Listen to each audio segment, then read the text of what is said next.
महाराज जी, विश्व शांति के लिए हम क्या कर सकते हैं?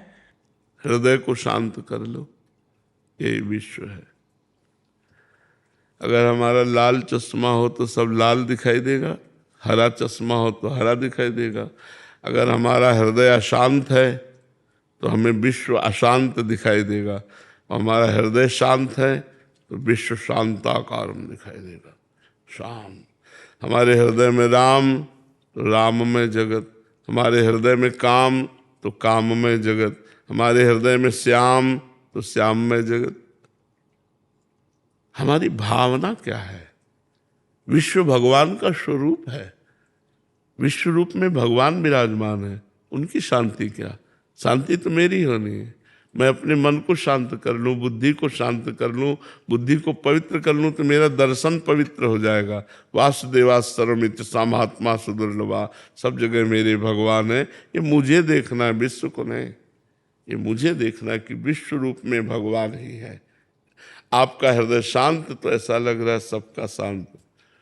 तो अगर मेरा हृदय शांत तो पूरा संसार शांत नजर आएगा, और मेरा हृदय अशांत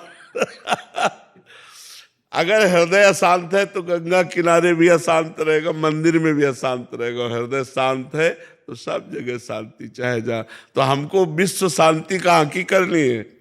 यहाँ की, हृदय की करनी। हमारा हृदय भगवदाकार में हो जाए, हमारा हृदय भगवान में स्थित हो जाए तो मुझे सर्वत्र भगवान दिखाई देंगे। शांति ही शांति है। और जब तक भगवान नहीं दिखाई देंगे तो फिर अशांति है। फिर अशांति, कहीं मार काट हो रही, कहीं बेविचार हो रहा, कहीं ब्याह हो रहा, कहीं जन्म हो रहा, कहीं मरण हो रहा। क्या क्या घटनाएं घट रही विश्व में नहीं हो रही? बड़ी दर्दनाक, बड़ी भयावह, बड़ी सुखद, बड़ी दुखद। ये शांत नहीं हो सकता। बड़े बड़े अवतार हुए, क्या विश्व शांत हुआ? शांत हमारा हृदय होना, विश्व को नहीं शांत होना। हमारा हृदय शांत है तो विश्व शांति हो गई। मैं आनंदित हूं तो सारा संसार आनंदित है। मैं दुखी हूं तो सब संसार दुखी नजर आएगा। मैं राम में तो जगत राम में, श्याम में तो श्याम में।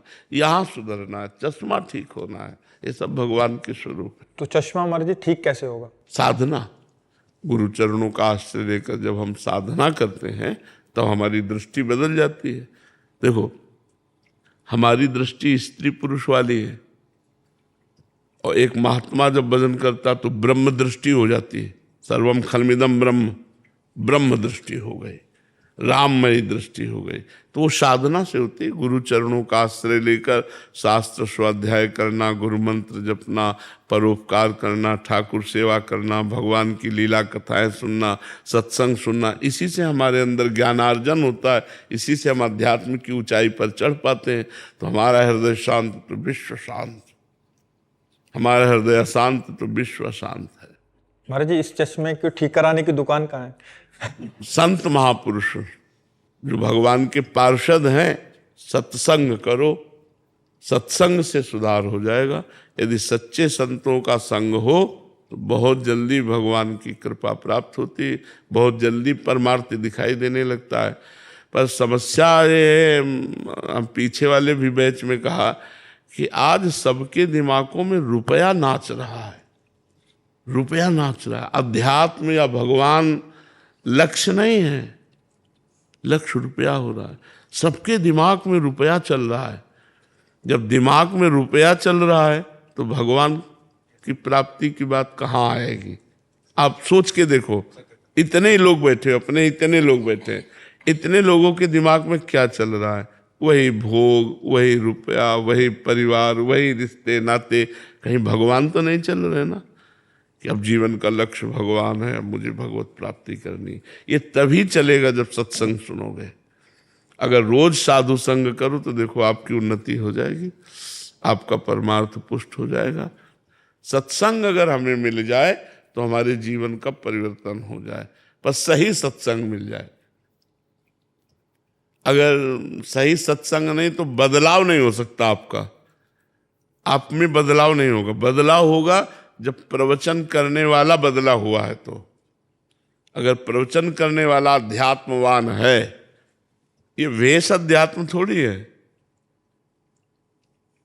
अध्यात्म तो हृदय का विषय होता है।